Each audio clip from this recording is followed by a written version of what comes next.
Hey guys, this is Sonu Alawat और आज इस वीडियो में एकदम डिटेल से बात करेंगे 10th और 12th वालों के लिए आने वाली मच अवेटेड मोस्ट डिजायरेबल सबकी पसंदीदा गवर्नमेंट जॉब वैकेंसी के बारे में।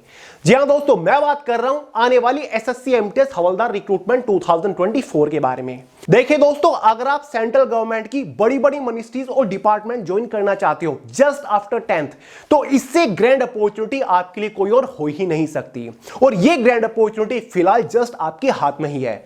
तो चलिए बहुत ज्यादा टाइम वेस्ट नहीं करते, फटाफट मुद्दे की तरफ बढ़ते हैं।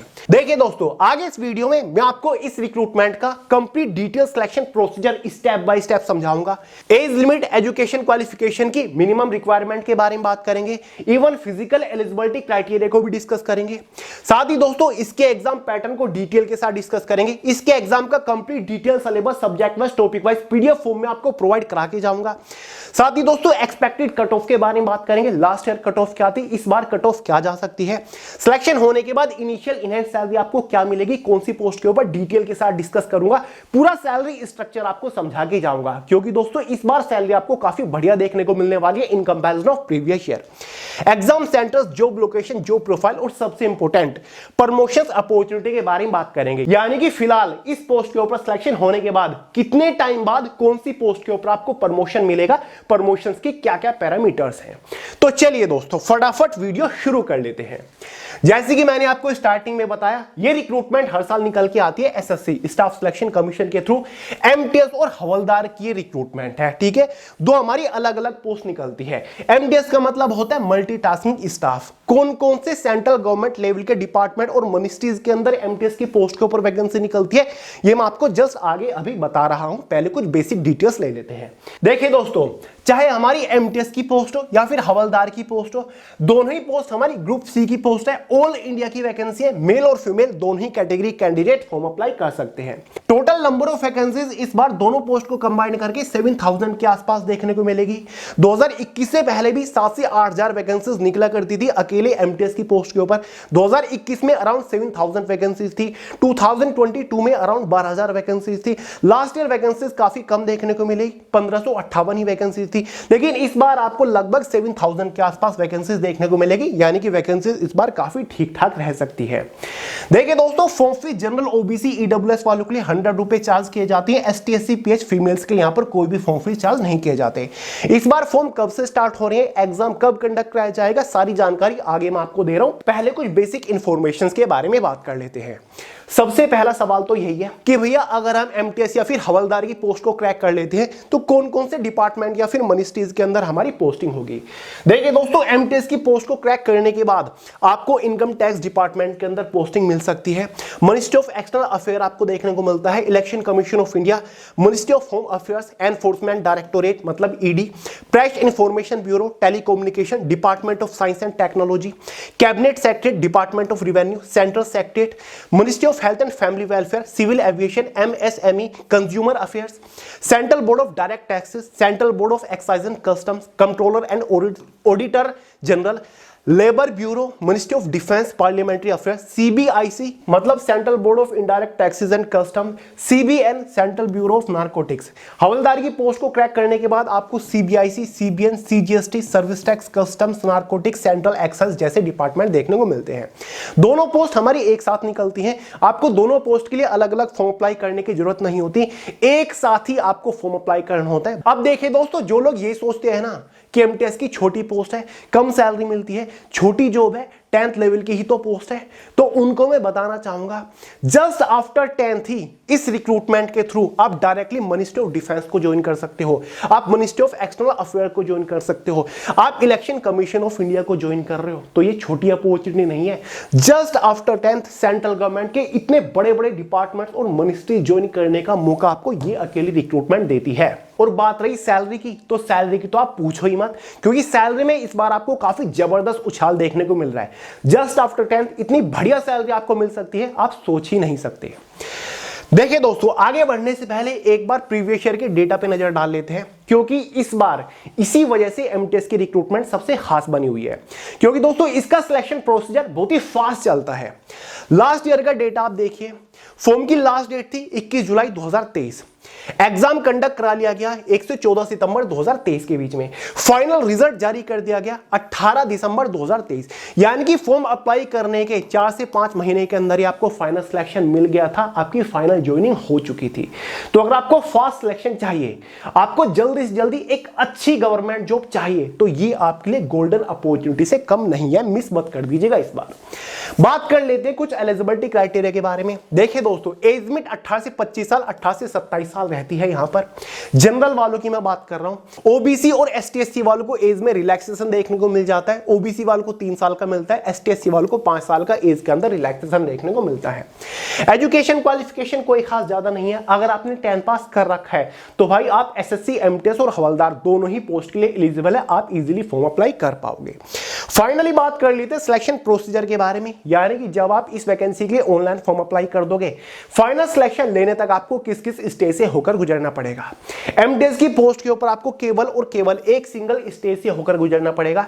एमटीएस की पोस्ट के ऊपर केवल एक एग्जाम कंडक्ट कराया जाएगा, वो भी छुटकू सा है, मैं आपको बताऊंगा। केवल और केवल एक सिंगल एग्जाम के बेसिस पर आपका फाइनल सिलेक्शन हो जाएगा। एमटीएस की पोस्ट के सिलेक्शन प्रोसीजर में कोई भी सेकंड स्टेज नहीं है, कोई भी स्किल टेस्ट नहीं है, कोई भी डिस्क्रिप्टिव पेपर नहीं है। बाकी दोस्तों दोनों ही पोस्ट के लिए केवल एक ही सिंगल कॉमन एग्जाम कंडक्ट कराया जाता है, बस आपकी कट ऑफ मेरिट अलग अलग बनती है। बाकी हवलदार की सेकंड स्टेज में आपका एक PST physical standard test, physical efficiency test conduct कराया जाता है। क्वालिफाइंग नेचर है, बच्चों का खेल है, मैं आपको आगे पूरी जानकारी दे रहा हूं। तो चलिए सबसे पहले समझ लेते हैं इसके एग्जाम पैटर्न को। देखिए दोस्तों, एक कंप्यूटर बेस्ड एग्जाम कंडक्ट कराया जाता है, ऑनलाइन एग्जाम आपका होता है। एग्जाम कब तक होगा, फॉर्म आपके कब से स्टार्ट हो रहे हैं, ये सारी जानकारी आपको आगे प्रोवाइड करा रहा हूं। देखिए दोस्तों, इसके एग्जाम में आपको 4 सब्जेक्ट्स देखने को मिलते हैं। एग्जाम आपका 2 सेशंस में डिवाइड किया हुआ है, एक आपका सेशन फर्स्ट है, एक सेशन सेकंड है। ये आपका एक ही दिन होने वाला है, कंफ्यूज मत होइए। सेशन फर्स्ट में आपके 2 सब्जेक्ट रहेंगे, न्यूमेरिकल एंड मैथमेटिकल एबिलिटी, मतलब मैथ्स का ये आपका सब्जेक्ट है, डिटेल से बताऊंगा। अर्थमेटिक क्वेश्चन पूछे जाएंगे, केवल 10th लेवल का होता है, बिल्कुल बेसिक।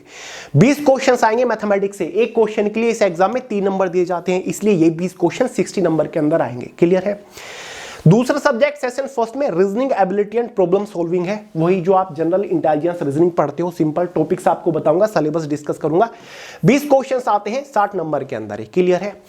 ये 40 क्वेश्चन सोल्व करने के लिए आपके पास 45 मिनट रहने वाली हैं। खास बात यह, सेशन फर्स्ट के इन दोनों सब्जेक्ट में कोई भी नेगेटिव मार्किंग नहीं है, और इससे भी बड़ी बात यह है कि ये दोनों सब्जेक्ट क्वालिफाइंग नेचर है।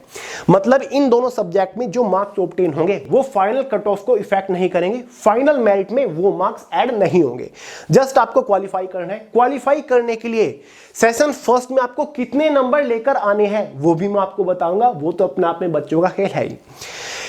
फिर आपका सेशन सेकंड है, जो कि मोस्ट इंपोर्टेंट है। इसमें भी आपके 2 सब्जेक्ट है, एक आपका जनरल अवेयरनेस है, जिससे टोटल 25 क्वेश्चन आएंगे। यहां पर भी एक क्वेश्चन के लिए 3 नंबर आपको दिए जाते हैं, इसलिए ये 25 क्वेश्चन आपके 75 नंबर के अंदर आएंगे। सेशन सेकंड का दूसरा सब्जेक्ट है हमारा English language and comprehension, 25 question आएंगे 75 नंबर के अंदर। इन 50 क्वेश्चन को सोल्व करने के लिए आपके पास अगेन 45 मिनट्स होंगी। लेकिन सेशन सेकंड में आपकी नेगेटिव मार्किंग रखी गई है, कितने नंबर की, 1 मार्क्स की आपकी नेगेटिव मार्किंग रखी गई है, यानी कि एक गलत क्वेश्चन पर 1 नंबर काट लिया जाएगा। एक क्वेश्चन कितने नंबर का है, यहां पर 3 नंबर का है, इस बात का भी ध्यान रखिएगा। ठीक है। तो जो सेशन फर्स्ट है ना, मैथ और रीजनिंग आपको क्वालिफाई करना है। फाइनल मेरिट में मैथ्स और रीजनिंग के मार्क्स ऐड नहीं होंगे, ये आपको जस्ट क्वालिफाई करना है। और ये जो 50 क्वेश्चन है, ये मोस्ट इंपोर्टेंट है। 50 क्वेश्चन 150 नंबर के हो गए, क्योंकि एक क्वेश्चन यहां पर आपका 3 नंबर का है। सेशन सेकंड के मार्क्स के बेसिस पर ही आपको फाइनल सिलेक्शन मिलेगा। फाइनल मेरिट जो बनती है ना, वो आपके 150 नंबर में से बनती है सेशन सेकंड के एग्जाम के मार्क्स के बेसिस पर। अब आप सोच रहे होंगे कि भैया सिलेबस भी तो बताइए, और सिलेबस से पहले ये बताइए कि सेशन फर्स्ट को क्वालिफाई करने के लिए कितने नंबर लाने होंगे। देखिए दोस्तों, अगर आपने नोटिस किया होगा, सेशन फर्स्ट की जो टोटल मार्किंग हो जाती है 60 + 60 120 हो जाती है, यानी कि सेशन फर्स्ट 120 नंबर का है। तो आपको क्वालिफाई करने के लिए जनरल वालों को 30% मार्क्स लाने होंगे, यानी कि 120 का 30% कितना हो गया, लगभग आपका 36 नंबर बैठेंगे। 120 में से अगर आप जनरल वाले 36 नंबर ले आते हैं तो आप सेशन फर्स्ट को क्वालिफाई कर जाओगे, आप सेशन सेकंड में बैठ रहे होंगे, कोई दिक्कत नहीं है। ओबीसी ईडब्ल्यूएस वालों को 25% मार्क्स लाने होंगे, यानी कि आपको केवल 30 ही नंबर लाने हैं 120 में से। बाकी जो अदर कैटेगरी है हमारी एसटी एससी वाले, उनको 20% मार्क्स लाने हैं, यानी कि लगभग 24 नंबर आपको लाने हैं। 120 में से आप क्वालिफाई कर जाओगे सेशन फर्स्ट को। इतना आसान है। दोनों सब्जेक्ट को मिलाकर, यानी कि रीजनिंग और मैथ्स को मिलाकर अगर आप 120 में से इतने नंबर ले आते हो तो आप सेशन फर्स्ट को इजीली क्वालिफाई कर लोगे। क्लियर है? आगे बढ़ने से पहले सिलेबस को हम थोड़ा सा डिस्कस करेंगे। इस एग्जाम का complete detail syllabus subject wise topic wise PDF form में मैंने way to success Telegram channel के अंदर अभी प्रोवाइड करा दिया। वहां से आप पूरे सिलेबस को पीडीएफ फॉर्मेट में इजीली अपने मोबाइल फोन के अंदर डाउनलोड करके अच्छे से देख सकते, समझ सकते हैं कि भाई एमटीएस एग्जाम को हाईएस्ट स्कोर के साथ फोड़ने के लिए किस सब्जेक्ट से कौन से टॉपिक के ऊपर आपको मोस्टली फोकस करना है। तो टेलीग्राम चैनल का लिंक इसी वीडियो के नीचे डिस्क्रिप्शन बॉक्स में है। और हाँ दोस्तों, वैसे भी इस बार एसएससी एमटीएस हवलदार का एग्जाम क्रैक करना थोड़ा आपके लिए इजी हो जाएगा, क्योंकि इस बार आपके पास हमारी एसएससी मास्टर गाइड है, जिसमें आपको कदम कदम पर परफॉर्मेंस मीटर मिल जाते हैं। यानी कि अब आप अपनी प्रिपरेशन को ट्रैक करते हुए प्रिपरेशन कर पाओगे। स्पेशल एसएससी एग्जाम्स के लिए हमने इस मास्टर गाइड को डिजाइन किया है। ठीक है, तो लिंक डिस्क्रिप्शन बॉक्स में, अभी ऑनलाइन परचेज करके धुआंधार तैयारी शुरू कर दीजिए, क्योंकि इस बार तो बस झंडे गाड़ने हैं। अब देखिए दोस्तों, एग्जाम होने के बाद ना एक इनिशियल क्वालिफाइंग कट ऑफ बनेगी। ठीक है, पहले जो कट ऑफ बनेगी वो एमटीएस की पोस्ट के ऊपर नहीं बनेगी। एमटीएस की पोस्ट के ऊपर तो सीधा फाइनल मेरिट बनेगी। ये कट ऑफ केवल हवलदार की पोस्ट के लिए बनेगी। ठीक है, 150 नंबर में से इनिशियल क्वालिफाइंग कट ऑफ बनेगी, जिससे पता चलेगा कि भाई हवलदार की पोस्ट के लिए कितने कैंडिडेट्स ने क्वालिफाई किया है। ये इसलिए किया जाता है ताकि पता चल सके कि पीएसटी और पीटी के लिए कितने कैंडिडेट्स क्वालिफाइड हैं। ठीक है, फिलहाल एमटीएस की पोस्ट के ऊपर फाइनल मेरिट नहीं बनाई जा रही है, केवल हवलदार की पोस्ट की ये मेरिट जारी करी जाती है फिजिकल टेस्ट के लिए क्वालिफाई करने के लिए। पीटी फिजिकल एफिशिएंसी टेस्ट होता है हवलदार की पोस्ट के ऊपर, जिसमें मेल कैंडिडेट्स के लिए 1600 मीटर की रनिंग रखी गई है। वॉकिंग ही है, इसको समझ लीजिए। चलना है आपको 15 मिनट तक। ठीक है, फीमेल्स को 1 किलोमीटर चलना है 20 मिनट के अंदर। वहीं पर हाइट मेल कैंडिडेट के लिए 157.5 सेंटीमीटर रखी गई है। क्लियर है? 5 सेंटीमीटर का रिलैक्सेशन भी है इन सभी कैटेगरी के कैंडिडेट्स को। साथ ही चेस्ट मेल कैंडिडेट के लिए 81 सेंटीमीटर रखी गई है। 5 सेंटीमीटर का चेस्ट में आपको कम से कम फुलाव देना होगा। फीमेल कैंडिडेट्स के लिए हाइट 152 सेंटीमीटर रखी गई है। 2.5 का रिलैक्सेशन है इन सभी फीमेल कैंडिडेट्स के कैटेगरी के लिए। वेट कम से कम फीमेल कैंडिडेट्स का 48 किलोग्राम होना चाहिए। क्लियर है? तो भाई ये आपका फिजिकल है, बेसिक सा है, कर लोगे सभी लोग, मुझे पता है, बहुत बड़ी बात नहीं। और केवल क्वालिफाइंग नेचर है, क्वालिफाई करके आपको आगे बढ़ना होता है। भाई हवलदार की पोस्ट के ऊपर फिजिकल क्वालिफाई करने के बाद फाइनल मेरिट ही आपकी बनेगी। एमटीएस की पोस्ट के ऊपर कोई भी फिजिकल नहीं है, कोई भी सेकंड स्टेज नहीं है। ये फिजिकल केवल हवलदार की पोस्ट के ऊपर ही एप्लीकेबल होता है। ये जो फाइनल मेरिट बनेगी वो आपकी 150 नंबर में से बनेगी। 150 कैसे? एग्जाम का जो सेशन सेकंड था, जिसमें जनरल अवेयरनेस और इंग्लिश सब्जेक्ट था, दोनों में से 25-25 क्वेश्चन आ रहे थे ना। 25-25 क्वेश्चन 75-75 नंबर के अंदर थे। दोनों को कंबाइन करोगे तो 150 ही तो बैठते हैं, क्योंकि सेशन फर्स्ट जो है मैथ और रीजनिंग, वो तो क्वालिफाइंग नेचर है, वो मैटर नहीं करता। तो 150 नंबर में से फाइनल मेरिट बनेगी। देखिए, एमटीएस की पोस्ट की कट ऑफ अलग रहेगी, स्टेट वाइज आपकी कट ऑफ बनती है। जैसे कि चंडीगढ़ की ओबीसी एसटी एससी जनरल की कट ऑफ अलग, हरियाणा की कट ऑफ अलग, उत्तर प्रदेश की कट ऑफ अलग, इस तरीके से आपकी बनती है। हवलदार की पोस्ट के ऊपर आपकी डिपार्टमेंट वाइज कट ऑफ अलग बनती है। ठीक है, सीबीआईसी की अलग, सीबीएन की अलग बन गई आपकी, सीजीएसटी की कट ऑफ अलग, प्रीवियस ईयर की कट ऑफ मैं आपको दिखा रहा हूं। तो फाइनल मेरिट आपकी 150 नंबर में से बनेगी। तो चलिए दोस्तों, एक बार प्रीवियस ईयर की कट ऑफ के ऊपर नजर डाल लेते हैं और इस बार कट ऑफ क्या जा सकती है उसको भी समझते हैं। अब देखिए दोस्तों, अगर आप देख पा रहे होंगे, ये 2023 की एमटीएस की पोस्ट के ऊपर फाइनल मेरिट है, फाइनल कट ऑफ है स्टेट वाइज। ऑल इंडिया की जनरल वालों की जो कट ऑफ थी 147 मार्क्स थी 18 से 25 साल एज मिड कैटेगरी में। वहीं पर हम बिहार और चंडीगढ़ की देखेंगे, सबसे ज्यादा इंपॉर्टेंट है। चंडीगढ़ देख लीजिए, जनरल कैटेगरी ये रही हमारी 18 से 25 साल एज कैटेगरी में। जनरल वालों की जो कट ऑफ थी वो आपकी 146 नंबर गई थी। देखिए दोस्तों, कट ऑफ तभी सबसे ज्यादा हाई जाती है जब वैकेंसीज काफी कम हो, और इस बार 2023 में केवल 1700 के आसपास ही वैकेंसी थी। तो चंडीगढ़ से इस बार 150 में से 146 नंबर कट ऑफ गई। दिल्ली देख लीजिए, जनरल कैटेगरी की अगर हम कट ऑफ देखें प्रीवियस ईयर की, तो भाई दिल्ली से 135 मार्क्स आपकी कट ऑफ थी। 211 total number of vacancies Delhi से निकली थी। इससे पहले साल की कट ऑफ के ऊपर भी नजर डाल लीजिए, क्योंकि 2022 में total number of vacancies around 12,000 के आसपास थी। तो जाहिर सी बात है कट ऑफ में थोड़ी सी राहत देखने को मिली होगी। तो देखिए, चंडीगढ़ ही हम देख लेते हैं, 2022 में जनरल कैटेगरी से कितनी राहत देखने को मिल रही है, कहां 147-45 और कहां 2022 में 150 में से 135 कट ऑफ चंडीगढ़ की गई थी। ठीक है, दूसरे नंबर पर दिल्ली को देख लीजिए। काफी सारे लोग दिल्ली ही सोचते हैं। जनरल कैटेगरी से 2022 में दिल्ली से केवल 130 कट ऑफ थी। 150 नंबर में से 130 कट ऑफ गई थी, जनरल वालों की मैं बात कर रहा हूं, तो ये प्रीवियस ईयर की कट ऑफ है। मैं आपको डिस्कस करा दूंगा किसी दिन किसी स्पेशल वीडियो में, ठीक है। ये तो मुझे आपको केवल एक रफ आइडिया देना था। बाकी बात करते हैं दोस्तों सैलरी स्ट्रक्चर के बारे में कि भैया सैलरी कितनी मिलेगी। देखिए दोस्तों, ग्रुप सी की ये पोस्ट है एमटीएस हवलदार की। ग्रेड पे 1800 रुपए है। लेवल 1 की सैलरी आपको मिलती है बेसिक पे 18,000 रुपए है। इस बेसिक पे के साथ आपके कुछ एक्स्ट्रा एडिशनल अलाउंस भी जुड़ते हैं, जैसे कि आपका डियरनेस अलाउंस हो गया, स्पेशल अलाउंस हो गया, आपका HRA, house rental allowance, children education allowance. तो भाई आपकी जो इनिशियल इनहैंड सैलरी हो जाएगी वो 35,000 के आसपास हो जाती है जस्ट आफ्टर सिलेक्शन। एमटीएस की पोस्ट है, ग्रुप सी की पोस्ट है, लेवल 1 की सैलरी मिल रही है, लेकिन फिर भी 35 से 36,000 रुपए आपको शुरुआती सैलरी मिलती है इस पोस्ट के ऊपर। इस बार से फाइनल सैलरी इस पोस्ट के ऊपर 84,000 से भी आपकी ज्यादा हो जाएगी। देखिए दोस्तों, ये मैं आपको क्यों बोल रहा हूं, क्योंकि जो डियरनेस अलाउंस है वो आपकी बेसिक सैलरी का 50% होने जा रहा है, जो कि फिलहाल 46% है। और पिछले साल तक और उससे पिछले साल तक ये 31 था, फिर 38 हुआ, 42 हुआ, 46 है अब। तो इस बार आपको सैलरी में जबरदस्त उछाल देखने को मिलेगा। और इतना ही नहीं, एचआरए भी आपका डबल हो चुका है और टीए ट्रैवल अलाउंस भी आपका डबल हो चुका है। तो सैलरी आपको 35 नहीं बल्कि 36,000 रुपए तक पर मंथ मिल सकती है। तो सैलरी आपकी इस बार काफी इंटरेस्टिंग रहेगी। एसएससी सीएचएसएल के थ्रू मिलने वाली सैलरी लगभग अब 40,000 रुपए हो चुकी है, क्योंकि वहां पर आपको 1900 ग्रेड पे वाली पोस्ट देखने को मिलती है, ठीक है। तो अब बहुत ज्यादा डिफरेंस नहीं है। बात करें जॉब प्रोफाइल के बारे में, आपको कई बार मैंने आपको बता रखा है, एसएससी एमटीएस मल्टीटास्किंग स्टाफ की पोस्ट है। जो मिनिस्ट्रीज मैंने आपको स्टार्टिंग बताई, जो डिपार्टमेंट्स मैंने आपको बताए, उन सभी के अंदर आपको एज अ मल्टीटास्किंग स्टाफ का काम करना होता है, ठीक है। मल्टीपर्पज का आप काम करते हो। जो स्टाफ है, एम्प्लॉय है, आपके ऊपर ऑफिसर्स है, आप ऑफिस सेक्शन के अंदर उनको असिस्ट करते हो।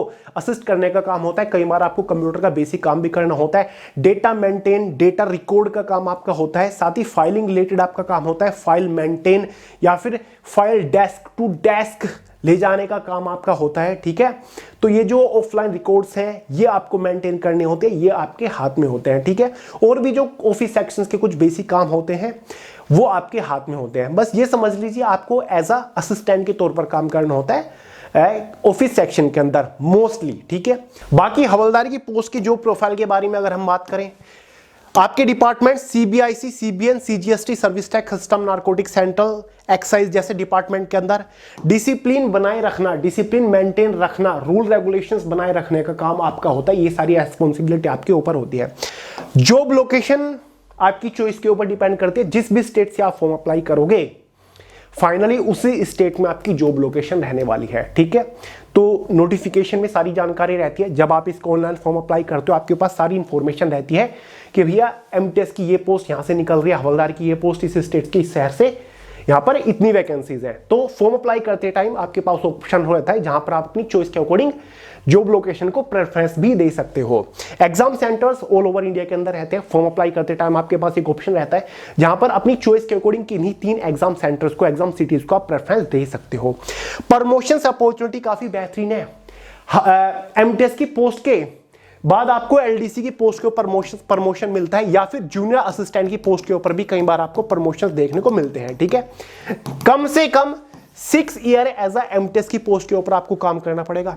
उसके बाद आपको एलडीसी की पोस्ट के ऊपर प्रमोशन मिल जाता है, उसी डिपार्टमेंट के उसी ऑफिस के अंदर आपकी परफॉर्मेंस के बेसिस पर, या फिर जो डिपार्टमेंट के अंदर इंटरनली प्रमोशन अपॉर्चुनिटी निकलती है उनके बेसिस पर आपको प्रमोशन मिल जाते हैं।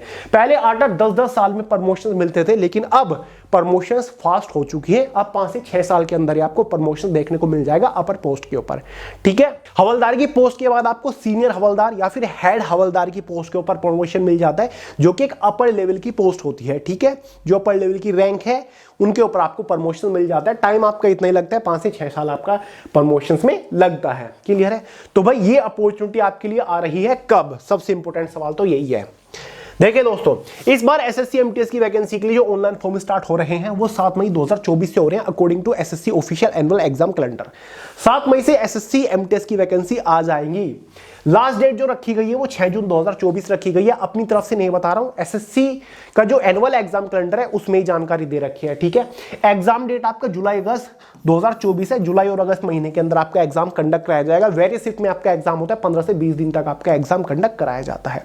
क्लियर है? तो भाई पूरा सिलेक्शन प्रोसीजर सारी जानकारी मैंने आपको इस वीडियो में प्रोवाइड कराई थी। अगर फिर भी कोई डाउट हो कमेंट करके पूछ लीजिएगा, वरना सोनू हेलात के नाम से इंस्टाग्राम के ऊपर मिल जाऊंगा। कई बार दोस्तों एसएससी की वैकेंसी के साथ ऐसा हो जाता है कि फॉर्म 5-6 दिन 10-12 दिन डिले हो जाते हैं, तो ज्यादा परेशान मत हुआ करें, क्योंकि फॉर्म एसएससी के निकल ही जाते हैं, बहुत ज्यादा पोस्टपोन या फिर डिले नहीं होते, ठीक है। तो वैकेंसी आपकी 7 मई को आ रही है। इस बार हमने एमटीएस को भी टारगेट किया है।